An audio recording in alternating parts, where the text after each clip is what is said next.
Safeguard our flank. The Big Picture, Part 4. In 1916, both the British and the French headquarters staff and their respective political leaders came to a joint agreement. Their country's soldiers were at a disadvantage. The German Imperial Army was better trained, better led, and had better weapons, and all this enabled them to hold their western front and consolidate, whilst looking ahead for the next conquest. This recognition of Germany's strength was not just seen in France, but on all other fronts too. Russia was finding it difficult to sustain their effort. Hamilton, in the Dardanelles, had called off the unequal struggle. Serbia was crushed, and the Italians were reliant upon the munitions of its allies.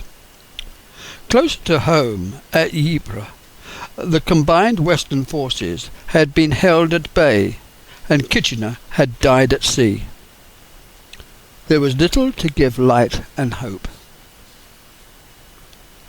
And this was reflected in the differing attitudes between the two sides.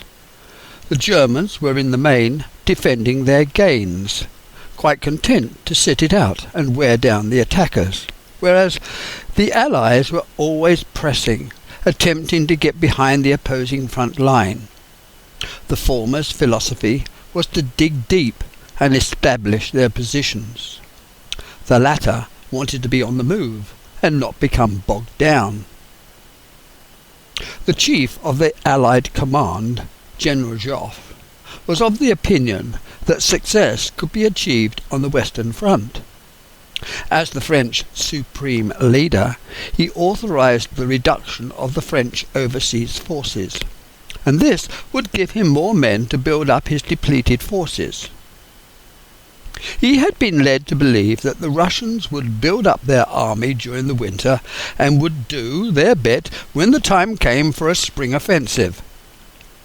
There was concord at the British and French headquarters.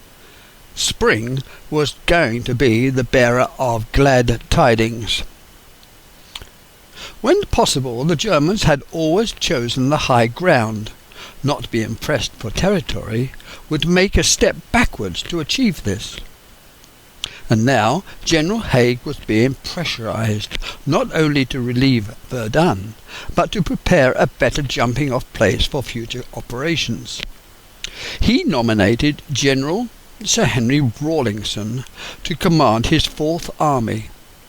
If detailed planning held the key to winning battles, this was going to be a walkover. General Rawlinson intended to make it his business to produce a plan of operations that was second to none in detail.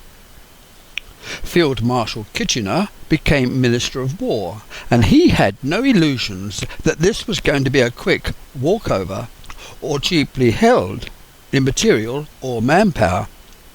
By 1950 it became quite clear more troops were needed, and a plan was put in place to recruit 500,000 more. And at the same time, normal recruitment was continued in regular and territorial units. "Your country needs you" was the adopted slogan, and it was Kitchener's magnetism that galvanized the youth of the country to join the ranks. By the end of that year, 2,200,000 men had volunteered, and many of these men were in France about to fight at the Battle of Ancre that summer. During the interim period, training took place. Selected officers, NCOs and men were detailed off for front-line experience attached to serving units. It was generally practiced by all units that when major attacks were to be fought, a corps of each battalion was kept aside to train any new intakes, should disaster befall.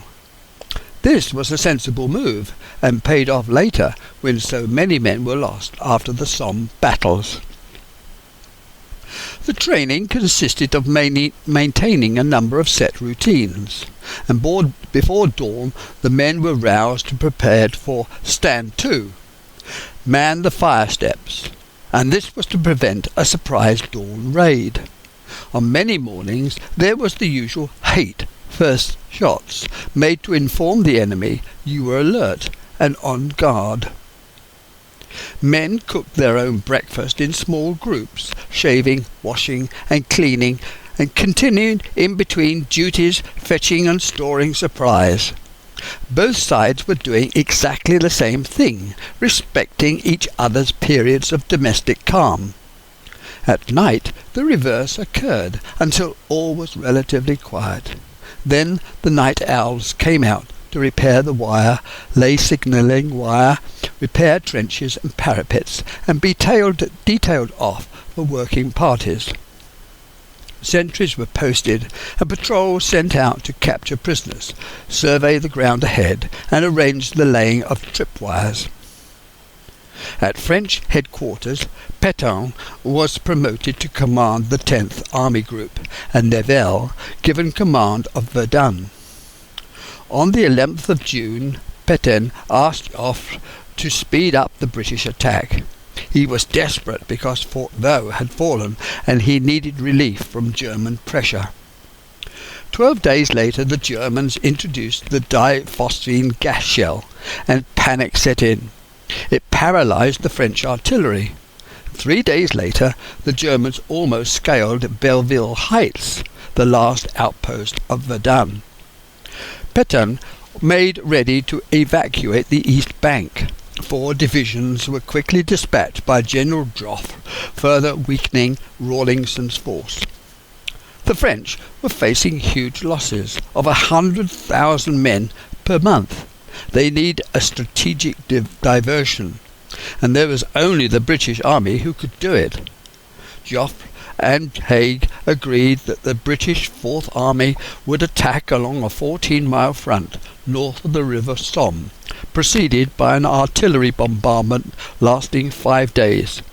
The French Sixth Army would attack on a 6-mile front south of the river. It was this army which became whittled down as troops were withdrawn to bolster up those at Verdun. General Haig's opinion was that Guillemont was not the most suitable place to make a breach in the German line, and nor did he concur with General Rawlinson's preference for a sustained artillery bombardment, followed by an orderly follow-up by waves of infantry. These tactics he allowed to take place under a certain amount of duress. Rawlinson was an infantry general, and Haig a cavalryman who was new to the job. When Haig accepted the entreaties by General Joffre to give succour to the French troops at Verdun, he relied upon Rawlinson to deliver the goods. General Haig was a man of supreme confidence of his own self-worth. This self-opinionated man was one of many such leaders. Perhaps they gained this high opinion by fighting armies from lesser nations in both military thinking and hardware. Headquarters staff considered that as military leaders from the world's greatest empire, they were naturally superior. And it was this misplaced confidence in their ability that was their downfall. Their military skills proved to be sadly lacking.